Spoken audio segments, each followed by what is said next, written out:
All right. Good morning, everybody. Good morning, Instagram. Good morning, Facebook. Good morning, YouTube. It is Thursday. It is 9:30 that time. It is time for our weekly live. Thank you guys so much for joining us. I see people checking in from wet Southern California. I'm so sorry, it is wherever you are. Good morning, everyone from Michigan, Chile, New Hampshire. So we are in an interesting week this week. I'm in St. Louis. St. Louis in general. It is super warm. We hit record highs yesterday and I believe the day before. But we're going to have a drop in temperature. And when that happens in the Midwest, that is a fantastic formula for tornadoes. So we've got potential severe storm on the horizon for us as we go through a typical seasonal fluctuation in temperature. But until then, we're going to be totally enjoying these unseasonably warm 60 and 70-degree days. So good morning, good morning, good morning, everyone. I'm excited about today's show. Today's show is about giving you back time with hacks. We'll call them hacks, tips, tricks to make your sewing go faster and smoother. And so we've got, it came out of ideas from when we talking about chain piecing. So we did a whole chain piecing show and we're like, surely there's other tips and tricks we can share with everybody to make the process go faster and smoother. We're hearing that the sound quality is not great. I keep breaking up. So Paula is going to look into that. Thank you so much for letting us know. We will figure out if there's something that is not connected correctly. I will say, Jen JF, that it is probably better than the entire show I had to do without sound and was holding up signs. So I will take this is better. We will take a look and see about it. Sounds really choppy. Okay, everyone's saying it sounds really choppy. All right, Paula is on the scene and taking a look. She's actually, should we move the microphone, that microphone, if that's what we're using, much closer to me? Okay, let's hope that helps.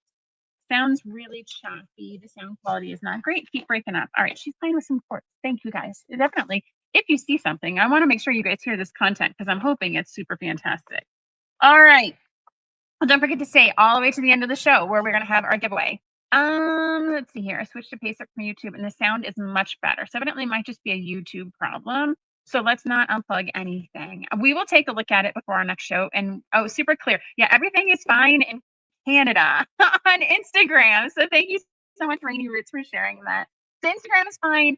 It looks like Facebook is fine. YouTube might just be having a problem. So they like to have fun. They were actually the source of the show that I had to do in complete silence. So we love YouTube. They're fantastic and great. All right, so don't forget to stay to the end of the show. We're going to do a $25 gift card. We're going to give away a prize just for staying with me and answering a question. Sounds better on YouTube now. Okay, so we decided to move the speaker closer. We will keep that in mind. Thank you, Jen, for saying something. We'll start as we always do with questions that have been submitted by you guys. So go to cottoncuts.com/live to submit your question. It is here in front of me. I don't know what it could potentially be. We'll see. We'll see where we go today. Let's see here. Yeah. Adam So says YouTube doesn't like multiple streams. Yes. Don't cross those streams either, by the way. I've heard that's a real darn bad idea. I am talking really fast. Sorry, Lonnie. It is like an adrenaline morning. I feel like we're stuff going on today, and I just can't wait to share it all with you. All right, so we're going to start with this question. Back to the questions. The first question comes to us from Sandra Holbrook from Boise, Idaho. Thank you, Sandra, for your question. I've been quilting for about 2 years now, and I keep hearing experienced quilters talk about pressing versus ironing. I've been just doing whatever feels natural, moving the iron back and forth. Is there really a difference, and does it actually matter for the finished quilt? Okay, so Sandra, this is a fantastic question. We've been talking a lot about pressing versus ironing. I feel like we might need to do a whole show on this because it keeps coming up again and again. So when you do sound fast, but it's not you, there's something going on with YouTube. It makes it sound like I'm on speed. Oh, well, so I naturally talk fast. So if YouTube is accelerating my rate of speed, then wow, I am really going fast. So I'm sorry, gang. Let's see what the quilt cards are. So let's come back to that in just a second. Let's get through these two questions on from Sandra. So she's talking about ironing versus pressing. And so for me, when I was first learning how to quilt, I just assumed ironing and pressing were synonyms. They're interchangeable. They are the same thing. And so I would iron my fabric just like I iron my clothes, which is you take the iron and you press it, and you just press it, and you're just literally ironing fabric like you iron clothes. And so there is actually a difference between ironing and pressing in the quilting world. And this is one of these subtle differences that that sometimes we'll call them the quilt police are very adamant about. And so when you are pressing your sewn, your stitched fabric, You are literally lifting up and pressing the iron down. So you are opening the fabric to the seams that you want on your ironing board, and you're going to lift your iron and you're going to push it down, and you are literally pressing. So when we say the word pressing, when you see the instructions press, it means literally just apply the weight and the heat from your iron and then lift it up. Move it over. Apply the weight and the heat from your iron, lift it up and move it over. So that is pressing versus ironing. When you hear people say ironing, they're actually dragging the surface of their hot iron across the top of their fabrics. Now, in theory, the difference that's going to induce in your fabric depends a lot on how the fabric is cut, how it's been sewn together, and what your finished product is going to be. But generally, whenever you are ironing, when you are dragging the fabric across, when you're dragging the iron across your fabric, you could potentially introduce errors for stretching. You could also introduce errors for misaligned seams. You can stretch any of those little areas where we might not have stitched it perfectly straight. If you are dragging your iron across fabric, you can induce places where you can stretch fabric past what it's supposed to do because it's cut on the bias, right? So in those situations, you generally want to press. Now, if you accidentally iron a square or a block, it's going to be okay. But general practice in a default mode, you really do want to try to press as much as possible. Now, for me, I have found a bigger difference between an iron that is wet versus an iron that is dry. So if I have a project, and I've said this many times before, water has not been in my quilting iron for about 10 years now. I don't put water in there. I like the dry iron, the dry heat, and I don't use steam until the project is final, until it's officially done and everything is stitched together. I have found that water in my iron introduces more air than pressing versus ironing. However, everyone's experience is going to be different. If you do a lot of projects where you have a lot of bias seam fabric that's cut on the stretchy edge, that ironing is going to have a bigger impact. But in general, you want to press. You want to lift and press. So just think about that when you're at your ironing board. You want to press. You want to press and you want to press. Lift that weight up and press down. And that will generally give you the most consistent seams and the most consistent finished product versus perhaps you cut this one at, instead of an exact 45 degrees, it was 47 degrees. And so it's going to stretch a little differently than the one that was cut at 49 degrees. And so you don't have to worry about all of those angular differences in your ironing and pressing, because those will actually impact your overall quality. All right, let me see here. It just seems like this audio is going fast. And so, Paula, I don't know what's going on there. She's going to take a look in that. I have noticed that sometimes when I watch a replay, like it sounds like I've taken helium and my voice is really high. And so I know that sometimes happens. So maybe it's a playback thing. I don't know. I know when I'm listening to an audiobook, it's accelerated for me. So perhaps that's similar in these scenarios. So I'm going to come back to Weave Nut's question. And so Weave Nut says she's a first time, or he or she, excuse me, I apologize, Weave Nut, first time mystery quilter. Please explain what the quilt cards are. Okay, so color challenge cards, and Paula is going to mad dash and get an example for me here in a minute. So color challenge cards are something that Cotton Cuts has been doing since our very, very, very first shipment 10 years ago. And so every month, everything that leaves here gets a color challenge card. And so it is a sample block that is meant to be sewn and stitched, or you can go on to the opposite side and use it as a coloring grid and color in what your interpretation of the block should be. And so we have over 10 years of cards in our vault. And so, yes, this camera is like, it likes to move. So I apologize, gang, if it's moving. So this is an example of what the February card looks like. I'm going to show you guys. On one side, it shows a finished block. All the blocks finished 12 by 12. We like to give you guys blocks and inspiration that all fit together. So it's all 12 by 12 block. Here's the cutting instructions for how to cut the fabric. And then here's the simplified stitching instructions. So it's meant to be very simple. We like to keep these on a 4x6 card. I got a card in the mail over the holidays that had just like pages and pages and pages of like super teeny tiny 4-point font and couldn't even read it. So these are the simplified picture-based instructions to how to stitch this block from these cut parts to make this product. And so this block actually has 4 colors in it. And so we give these out to you guys. Everything that leaves from Cotton Cuts comes with this. And in theory, on the back, if you submit by the 15th of the following month, so this is February. So if you use by the 15th of the following month and you submit either a colored in grid with your interpretation of the block or a stitched block of where you've actually cut and stitched it together, we pick one lucky person and we get a prize.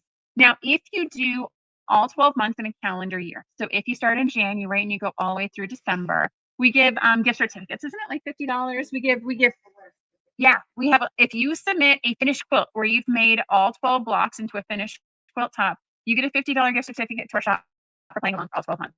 And so it's just something fun we do. This isn't an overarching program. This isn't a big master contest. We really want to give these to you guys. I grew up in a world where we had the recipe box cards and you would collect all your recipes and be able to go through it. That was really kind of the catalyst and inspiration for this. And then the color challenge. And it looks like Oiling 365 says she hates coloring. They hate coloring theirs because I might use it differently next time. I agree with that. We actually have these as a digital download.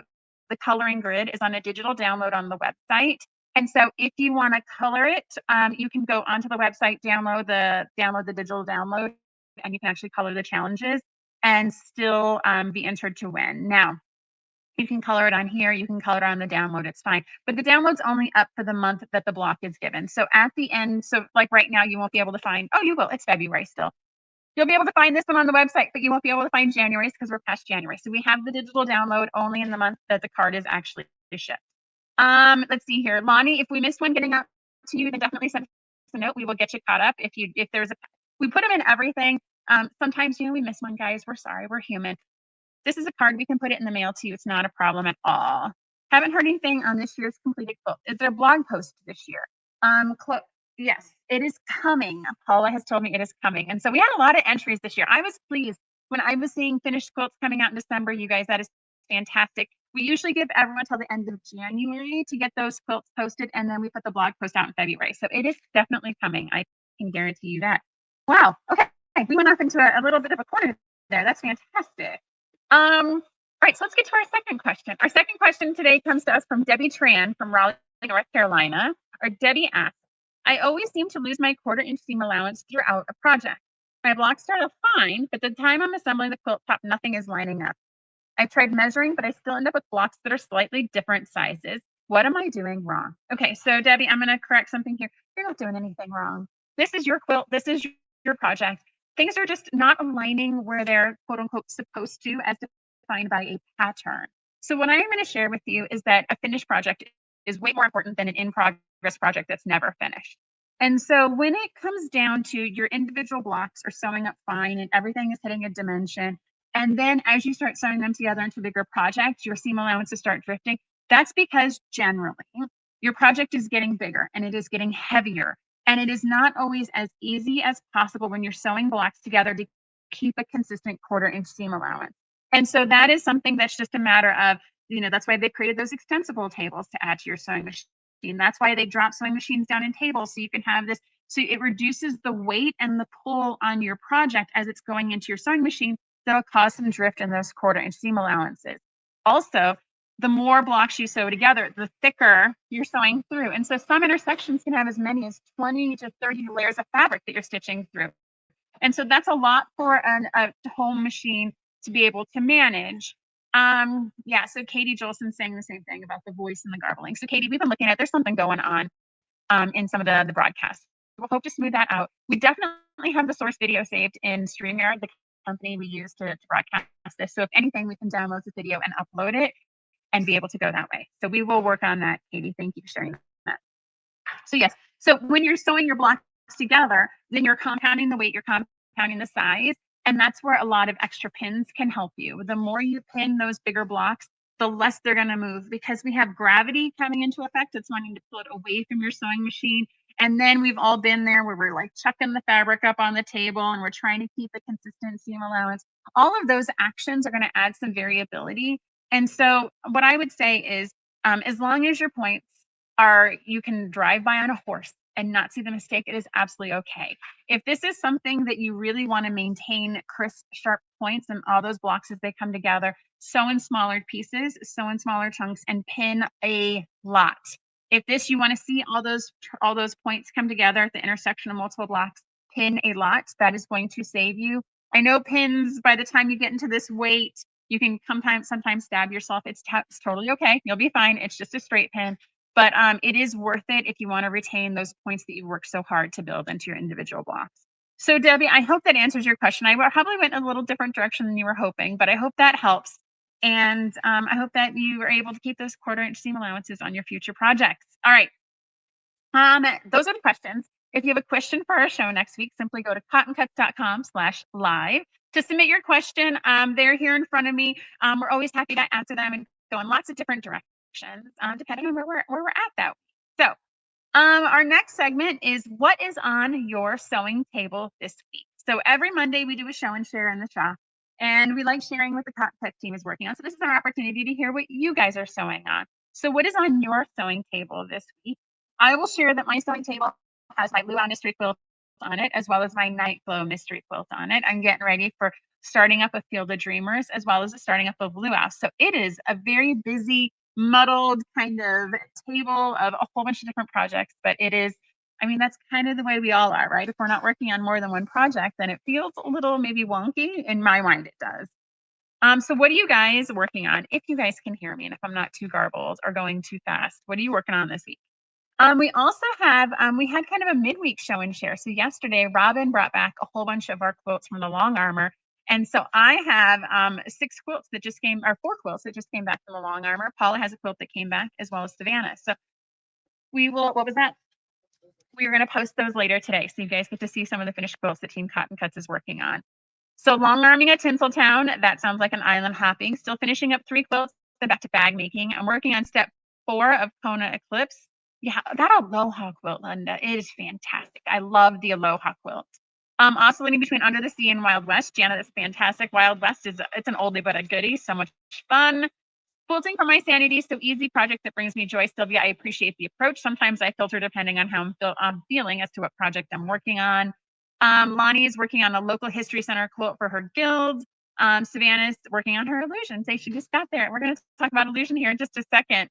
Oh no, tummy bug. That's not. There's a lot of flu going around, and so I've always said we will ship everything on time as long as the weather cooperates and as long as people don't get sick. And so we've been fighting with some inconsistent sickness here. We haven't had any outbreaks. Well, it like jumps over people, but it's that time of year. Whenever you have these rapid temperature changes, it's gonna happen. Let's see here. Kelly Parker just finished a rag quilt, and Michelle Williams is doing Tree of Life from Field of Dreamers, and sometimes a cat. Okay, I appreciate the cat is sometimes on your sewing table. That's fun. They got a chuckle out here from the shop on that one, so thank you so much. Working on a house for a village's quilt. Fantastic, Cindy. All right, so let's talk about what's going on in the shop. Let's give a shop update. It has been busy, and I kind of feel like I say that every week, like it's always busy in the shop because we're working really, really hard on lots of fun and fantastic things for you guys. So the first thing I'm going to say is Luau kits shipped yesterday. So if you're a Luau detective, check that tracking. It is coming to you.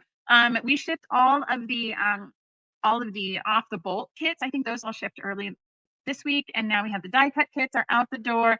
You guys, those Luau kits are going to be a lot of fun. We're going to start doing our videos next week to help you guys along the way. And then the first glue drops on March 4th, which is like rapidly coming real darn fast. It's also, I'm going to say Paula's birthday on March 4th. Yes, Paula's birthday is also March 4th. So when we do our launch video that day, I'll make sure to give her lots of love. Let's see here. Bobby Miller's working on her Thumbelina kit and hasn't had a chance to get into another quick peek. All right. If you were a Field of Dreamers detective, so we closed our prepaid sign up, and we have on the table right now kitting and shipping today and tomorrow anyone who signed up after January 20th through the end of signups. So those are going out the door. It is coming. I promise you. If you will get caught up. This is the only month you're going to have to wait. Next month you'll have your kit, you'll have your fabric right when the clue drops, and you'll be set for the next 9 months. It's only just a minor little delay if you signed up late. But of course, keep in mind, guys, we had a whole bunch of stuff we were kitting and shipping, and we had to make a date. So January 20th was what we decided. If you are an illusion detective, Lonnie is asking about illusion. So illusion is actually, we're targeting to have that ready and on the dock by the end of the day tomorrow. So we have all the prepaid kits. They're out. We know exactly what needs to be cut, what needs to be kit. We are going to be doing that over the day today, and we will have them on the dock in theory tomorrow. And so that's one of those ones we signed up. We definitely said March. We tried to be as transparent as possible. The fabric got to us earlier. We put it into the production queue, and so we're going to get these guys out to you. So it actually is not going to be shipping in March. We're shipping it 2 weeks early, which I am very proud of the team for going the extra mile and getting it done. And Paula is bringing over some snippets for illusion so you guys can see how beautiful these fabrics are. Ba-bam, ba-bam, ba-bam. So we are cutting these, and the team is just going gaga over how artistic and how beautiful the fabrics are, how fantastic they look together. And, as we're like this fabric right here, you guys, it's absolutely fantastic. It is so artistic. Right, we love it. It is going to be an amazing, amazing, amazing quilt, and it's going to be worth the wait, you guys. It's going to be worth the couple weeks you had to wait to get that kit in mail. So, all right, that is Illusion. Our Modern Maker shipped this week. Our Cuddle Book shipped this week. Our Classic is shipping really soon. If you are not a Platinum member, head on over. Platinum memberships get your choice each month between our Java, between our Modern Maker, and between our Classic memberships. And so we'll send you an email and saying, this is what we're going to ship in each one of these boxes. Which one would you like to ship it to you? You get your choice. You can flip, you can flop, you can stay the same each month. That's completely up to you, but Platinum is the ultimate choice and preference. Membership, be sure to go sign up for Platinum. Oh, and while we're talking about next month, so if you do sign up for Platinum and you choose Java next month, this is the lovely March bundle that we're going to be shipping to you guys. It's in that color I can't see. It's green. But at least it's not like super foresty dark green. Like this is a nice pastel spring green. I feel like this is appropriate for March. I can appreciate this type of green. It's definitely not that green that's not my jam, right? So it's very soft, very pastel, very spring. Love this one. Let's see here. Jenja is asking, she hasn't received backing with her first box. Will that be coming when the rest of the kit is mailed out? Okay, so let's talk a little bit about backings because I want you guys to make sure you're checking your orders on these. So a lot of the backings were delayed shipments.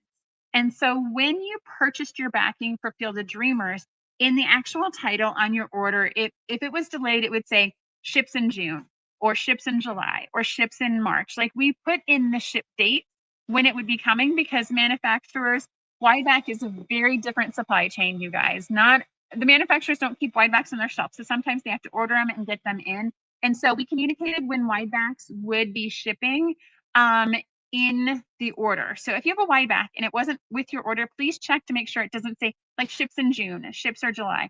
And what's going to happen is we've actually created a separate order for those in your account. So you'll see that and you'll know when that ships and you'll get tracking and know when it's going to come to you. So your first step, if you were like, I ordered backing, it's not here, check to make sure it wasn't a deferred product.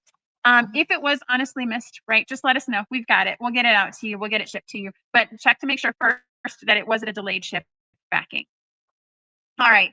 Jana is dancing and happy, and the illusion is fun. Loving the pastels, Savannah. Thank you. Are you still doing what we said? So we are actually going to be tapering down our thread membership. So we're not taking any new thread membership. We're going to be tapering that down. I want to relaunch that. I want to give it a fresh set of eyes and take a look at it. If you're currently a thread member, we're going to continue to ship that to you, but look for a brand relaunch coming soon. Let's see here. Lonnie says it has her count that her wide back is already shipped. Well, then it's on its way to you, Lonnie. If it's already shipped, it is on its way. Okay. All right. So we have some announcements of things that are coming out looking forward because we always have fun things on the horizon. So the first thing, our blowout sale is going on right now. It started on Tuesday. It ends on Saturday. Yes, it ends on Saturday. And we've done our daily drop. So we did daily drop Dutch auction, as Jana reminds me. We did a daily drop in December and we brought it back again, but we're doing it a little differently this time. So we have less quantity. So last time some of the fabrics had 5 or 10. We're only doing 2 of each of the fabrics. Each day we're dropping a different color. So the first day we did a rainbow order. So red and orange. The second day was yellow and green. Today is blue and purple, and tomorrow is neutral fabric. And the way it works is on the day it's dropped, it is $50 for a 5-yard bundle of fabric. So $10 a yard. Then if it's still inventory available, the next day it goes to $45 for the bundle.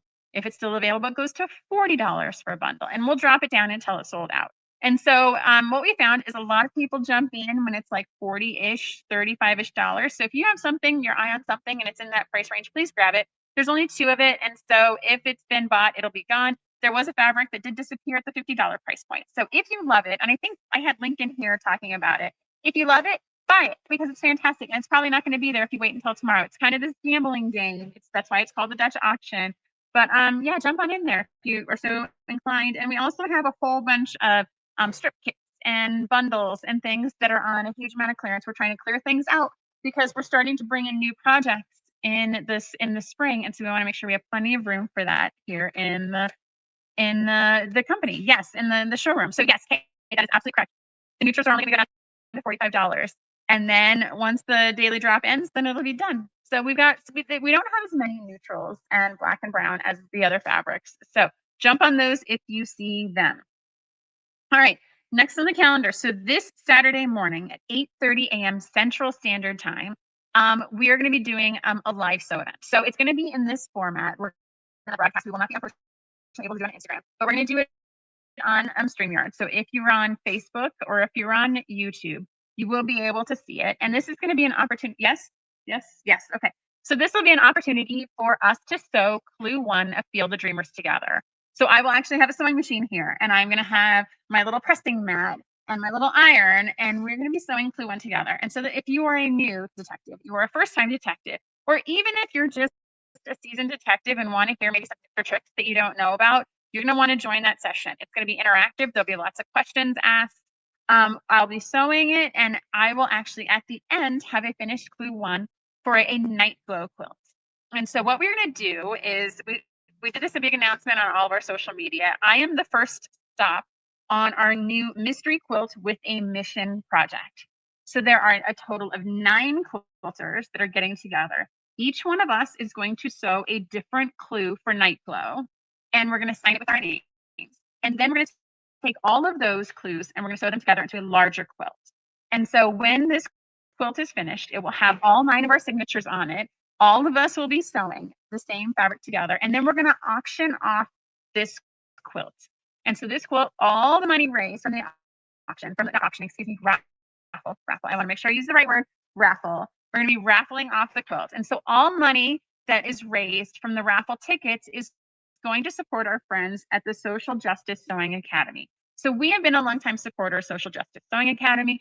We've sponsored some events with them. I have been a mentor of some of their graduates from their academy. And so this is an important organization for Cotton Cuts. We love being able to support organizations that are doing good things in the world. And buying those raffle tickets will go to them. Cotton Cuts always matches. So know that for every $5 you spend, Cotton Cuts is going to be spending $5 right there with you. When we get to the end, we will pick a winner for the raffle. You are going to win that quilt, and it'll be fully quilted for you. I think the binding we're going to leave for you guys to do. We might send it with a quilt, but it'll be a fully quilted quilt. So you're not just going to get the flimsy. You're just not going to get the top. You will get a fully quilted quilt if you win the raffle. Jan is asking who's hosting the society tonight. Carrie is hosting the society tonight, Jana. She's awesome. We love Carrie. We love everyone. But Carrie's super awesome when she's in there because I know she goes with you guys. Okay. So definitely be there on Saturday at 8:30. Hang out with me. We're gonna have a top camera so you can actually see how perfect my points are gonna be while I'm watched by all of you. So let's join in and have some fun together. Even if you've already sewn your Clue 1, again, like I said, you might have some tips and tricks to pick up along the way. And then next Saturday night, the 28th at 6 o'clock, we're gonna be doing a YouTube live sale. So we're kind of testing different times to kind of see what works out. But we're gonna do a Saturday night time and see if you guys like that. So this one is going to be a seasonally themed live. So we're going to have bundles in a seasonal theme. We're going to have fabric in a seasonal theme. So this is going to be, think of a whole calendar year. It is going to be on February 28th, 6 o'clock on YouTube only. And of course, we'll have giveaways and fun stuff because that's what we do. Before we jump into our main segment today, though, before we start talking about the hacks, I want to talk about our stars. And so if you're a Field of Dreamers detective, you should have gotten fabric in your Clue 1 and were asked to trace a star, cut the star out, and send it back to us. And so I've gotten a little bin here. We're going to iron them on. There's going to be a great big ironing event in the shop, and we'll iron the stars in the sky that we've gotten so far. But I love it when you guys include little notes on them. And so Teresa H. from Missouri says, happiness is not by chance, but by choice. And so she wrote it on her little star here. I want to share it with you guys. I have another one that says, buy the ticket, take the ride from Dawn from Nevada. Super fun. I love it when you guys leave these little notes for us. And I love that these stars are so much fun. There's so many different colors. This one says, keep your eyes on the stars and your feet on the ground. Kim from Oklahoma City. And she's doing glimmer. Yay. Thank you, Kim, for sending that in. Let's see here. Kathy from Tacoma, Washington says, thank you for all your hard work. You are appreciated. Rock star. So she called her star a rock star. So Savannah, definitely send us a note. It should have been a square of fabric that would have been stapled to a paper with instructions. And it'll tell you to trace out the star and where to send it to. So if you didn't get that, Savannah, just send us a note. We'll get it out to you. All right. Let's talk about hacks. So last week we talked about chain piecing. I think it was last week we talked about chain piecing. And that's one of those quilting hacks that once you learn it, it just becomes part of your culture. It becomes part of your fabric, of your being. And you can't not do it because it just makes things so much faster and so much easier and so much cleaner. And so when we were looking at that, we're like, are there other tips and tricks and hacks that we can share with you guys? Perhaps have a discussion. Have you tried them and see if they work? And is this something that perhaps we can shave off a little bit of your sewing time so you can sew more, right? That's why we hack.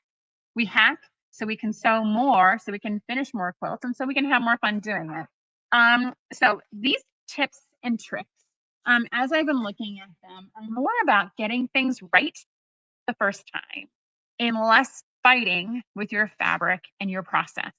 And so I think that's something that as you're thinking about how can I make this faster and easier, it's really about increasing your ability to get things right the first time. So that way you're not using a seam ripper. So that way you're not fighting with a heavy piece of fabric that's just not laying correctly. And it's really just how do we get things right the first time? And as I was reading through this, a lot of these tips and tricks are things we use here on our shop floor that our employees know that, hey, let's make sure we're following these steps so that way we can get it right the first time. Because rework is costly, rework slows us down. So it's a lot of parallels between the tips I'm going to share with you, as well as what the production team uses. So one of the first things that is always, always, always recommended is planning and organization. And I know you're like, why would I plan? Why can't I just jump in and sew? I've only got 30 minutes. I want to jump in and sew. Because sometimes skipping the plan, skipping the organization, not reading all your instructions through all the way, does lead to a lot more rework because you don't know where you're going. You're living in this moment here, and you haven't taken a look to see what the end result is. And sometimes mistakes happen, and then you've got to go back and redo it. And so, really, it's about taking just a short minute before you sit and sew and just reorienting yourself. Is my machine on the right setting, guys? Like, I can't even begin to tell you that half a second of is my machine on the right setting, it can save you so many heartaches and headaches, especially if you're changing your stitch length because you're doing foundation paper piecing and all of a sudden you're back to regular piecing. You're like, why is my sewing going so slow? It's not your machine, it's your stitch length. So definitely starting out and making sure your machine is set correctly. I have definitely, and it hurts me to think about this. I had embroidery stitches in place and I started regular piecing and all of a sudden it was like doing some crazy zigzaggy type thing. Yeah, just taking a minute, making sure that your machine is set up correctly, making sure you've got the right needle, making sure your bobbin is full, and also getting back into the head that the mind space of where you were when you last left your project. So sometimes we leave projects mid-flight, right? We get called, we've got to go make dinner, we've got to go pick up someone from somewhere, the phone rings, whatever happens, you get distracted. And when you want to come back, make sure that you're in that same kind of headspace you were when you got up versus just sitting and starting the machine again. I've done that here, I've done that at home. Like I get this sewing machine, I'm like, oh, it's already in the machine. Like, surely this can't be that hard. And before you know it, I forgot that I was only supposed to do half this way and half this way. And had I taken just that half a second, I could have remembered half for this way and half for this way and not all this way. And so now we got to fix these half to go that way. So it's just taking that minute of, what are the next things you've got to do and trying to also, the tip is when you are leaving, because you've got to go do these things, is writing yourself a note and making sure that you're giving your future self a gift by telling you where you left off and what needs to happen next. Because sometimes I'm reading a pattern and I am short cutting it, I'm trying to find the best way to do it, and then I leave and I forget that. And so even just giving yourself a helpful little note is going to help you when you go to start back up, because that startup phase is when you want to be able to jump back in quickly and efficiently, but you have to take the time to make sure you're going in the right direction.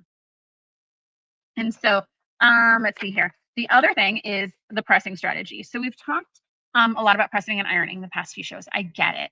But knowing how you're going to press so you can actually bulk press is one of these hacks that a lot of people kind of jump over. They think I'm going to sew a couple of pieces and then I have to press one completely and set it aside. I have to press one completely. I actually line all these up and I just put a piece down, press, and I am literally going like this down my ironing board. And it is not my iron literally never comes back up, or if you have an Elise, so never stays down. It is constantly just press, press, press, press, press, press, press, press, press, because I have all the parts and pieces lined up and how I want them pressed versus pressing one and setting it off to the side and pressing one and setting it off to the side, batch pressing. But that can only happen if I have a strategy ahead of time. And if I'm reading through the step completely and knowing that these 4 pieces are going to be pressed together and these 4 pieces are going to be pressed together. Or in the event of island hopping, these 192 9 patches are going to be pressed together. And make sure that you're pressing as you go. And so I am going to say this and be very transparent. When I was first learning how to quilt and how to sew, I thought I could save pressing till the very end. Like the first time I would press anything would be the final quilt. And I say this, and I know if you're a seasoned quilter, like that's very laughable to think that someone would be able to do that. But when I was first starting out, I was like, I don't need to press as I go. I'm just going to wait and press till I end because I was a beginner and I didn't know better. And I know that we all have those things that as a beginner, we thought that okay, yeah, we can just do things a certain way until we learned there was a better way. And so I will readily admit that I used to press at the end. I waited until the very last end and I was like, why are my points not matching? Why is none of this working? And it's because I didn't know to press as you go. The patterns I was reading didn't have pressing instructions like they do today. Let's see here. Michelle Williams is saying that she has macular degeneration. I'm so very sorry, Michelle. And she found that a 1/4 inch foot with the bar helps keep her seam somewhat straight. Yes. So a lot of sewing machines come with this bar. And what's that? Oh, sorry. I thought Paul was saying something. So a lot of the sewing machines come with a bar. And so you actually raise your knee to start and stop your machine, which actually helps keep your seam somewhat straight because you can keep your hands on your project. And so there's a lot of these things that presser bar, it came with my machine. I was like, I'm not trying this. But I know people that use it love it, and it actually works really well for them. So I will tell you, when I got my sewing machine that had a button to start and stop, I was like, I'm a foot pedal person. I'm a foot pedal person all the time. Why would I not use my foot pedal? And then I started using the button in a class, and there's no going back. I can use a foot pedal now. I don't like to use a foot pedel. My kids, they use a button, and I will come up to a sewing machine and I'm like, here's a button. I just start and go. No foot pedal needed. And it's one less accessory. Again, back to the efficiency and making sure that you move things through as quickly as possible. Don't need a foot pedal if you don't use a foot pedal. Let's see here. Jana says that for her first quilt, she didn't press at all, not even at the end. Yes, like that happens, Jana. And it's one of those when you're beginning, you just don't know any better.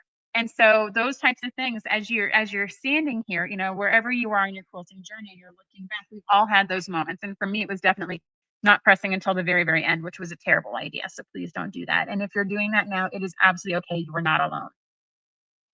So we did talk about squaring up our quilt. We talked about squaring up blocks in a previous show.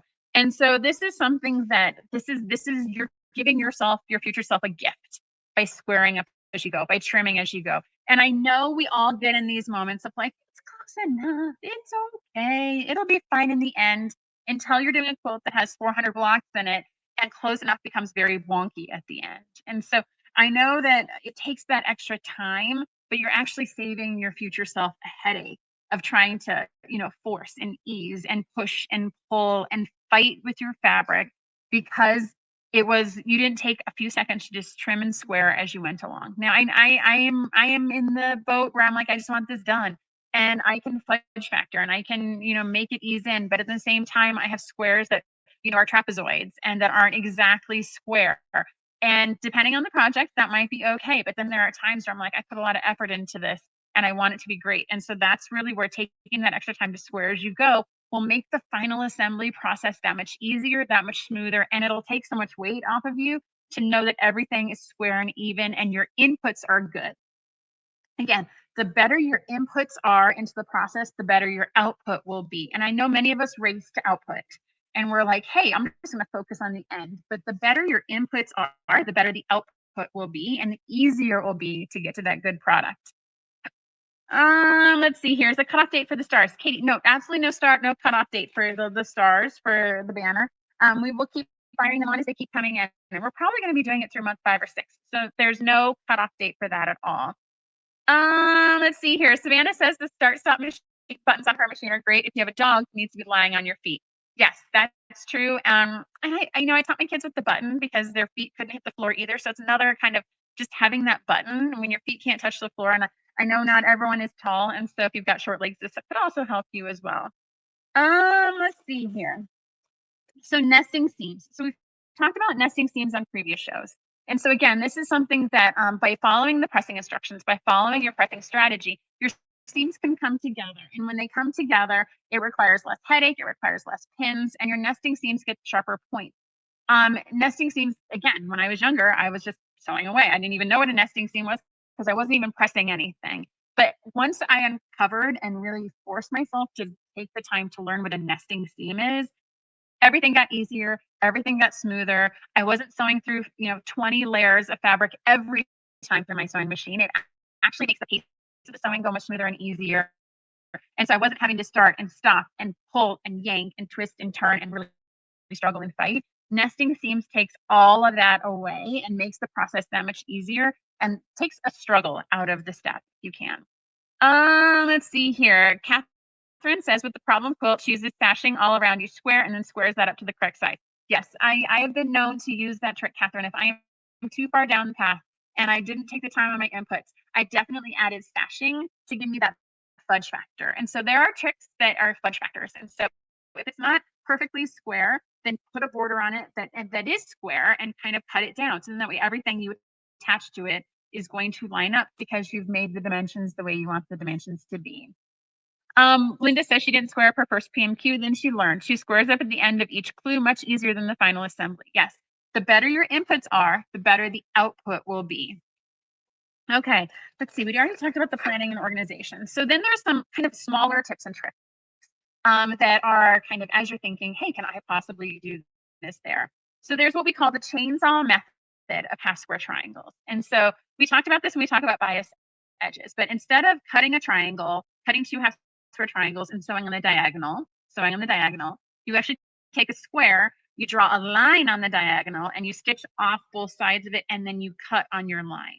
And so in that method, you actually get two half square triangles instead of one. And because you don't cut those bias edges until after it's stitched together, the shape tends to hold more. There are a number of hacks online, 2 at a time, 4 at a time, 8 at a time. I think I've seen as many as 16 at a time. Anytime it comes to half square triangles or flying geese, there's always these tips and tricks that if I take a 10-inch square and I draw these lines at these angles and stitch in a certain direction, bam, snap your fingers and a whole bunch of half square triangles come out. And I've definitely used those hacks. I've definitely used those tips and tricks, but I've also had to trim after the fact as well, because in many of those cases, they are too big for the finished shape. So while it's easy and efficient to do this, I'm going to just draw all these lines and stitch all these lines. Sometimes it does require just a little bit more work because you're accommodating in your input that your output of that step is going to be just a little bigger than it's needed. But it is very efficient. And if you're doing a project like a Bonnie Hunter project that has a lot of them, sometimes those 8 at a time, 12 at a time really make a lot of sense if you're doing a lot of fabric. And they're usually more efficient on your fabric. They don't waste as much if you're doing a multiple at a time as well. And again, because you're doing the 10-inch square or the 12-inch square, whatever it tells you, you're stitching it and then cutting it. Those bias edges tend not to stretch as much as you're going through your process. There's also the leader and ender quilt. And so I know that all of us know the trick of feeding a scrap piece of fabric into your machine before you start. So that way, as you start your piecing, the fabric doesn't get sucked into your machine and everything continues out. However, Bonnie Hunter is kind of the pioneer in this system where that leader piece that you put through is not a scrap, but it's actually a second quilt. So as you're making this quilt over here, the leader that you put in at the beginning and the ender that you put in the end, you're actually sewing a second quilt as you go along. And so she has a whole system about this. There's a whole blog post. There's actually many blog posts about this, where you're actually sewing two quilts at the same time while getting to that purpose of the leader, which is to keep your fabric from going into your machine. Now, of course, that first piece is going to potentially get sucked into your sewing machine, but it's scrappy and it's meant to be in a secondary quilt that's kind of going to come after the fact. But that way you're dual purposing rather than feeding in a scrap piece. And like I do, and I don't think I have any examples here where I've got 27 rows on it as I've been using it as a leader. Instead of wasting that thread and wasting that time, you're actually making a second quilt. It's a fantastic process. If you've got a lot of scraps, it's a fantastic way to get a second quilt out of it without having to sit and dedicate yourself to a scrap project. The scrap project becomes integrated into all your quilts afterwards. All right. I use this all the time, this next step. I have my cell phone with me. Whenever I'm in my sewing room, I have my cell phone with me. And if I lay out a block, I take a picture of it. If I lay out a finished design on a design wall, I take a picture of it. If I take a row I'm sewing together, I take a picture of it. And then that way I have my cell phone right next to the sewing machine and I can see how whatever it is I want laid out, because we've all been there, right? We're carrying things from here to there. And before you know it, you're like, is this triangle on top? Is this square on the left? Is this square on the right? How do I manage all of this as you transport it too? I like to think that like, oh, I'm going to put this together and I put my little pin here so I know I sewed this seam. Things hit the ground, things fall. Even if that doesn't happen, you sit down and you have brain fart from your design wall to your sewing machine, and you forget that I'm supposed to sew on the right side of the square instead of the left side of the square. And so taking that photo is definitely something that when you take the photo and having it there, that is that added level of assurance to make sure you're doing it right the first time, right? Again, we want to make sure we're doing it as right as possible the first time, and just taking a quick little photo. Okay, we're not the times we were talking just this past week. We're not the times where we've got little disposable cameras and we got to wind and we got to take to the photo booth and get them developed. We're in a world where the technology is right there, so you might as well use it in simplest form. Just take the photo and then have it by your machine, so that way you can keep going. Let's see here. Is there a math hack on the square size to start with and the X size of half square triangles? Yes, Melinda, there are tons of tutorials on that. So usually to get a 3 7/8 half square triangle, you want to cut it 3 7/8, or you'll find a lot of patterns that'll say cut it 4 inches, cut on the diagonal, and then trim it down. The half square triangles are generally easier because you're just going up to the 7/8. Once you get into the quarter square triangles and the flying geese, that's where it becomes a little bit harder to really answer that question directly. But if you want to get a 3.5-inch finished half square triangle, you're going to cut it 3 7/8. All right.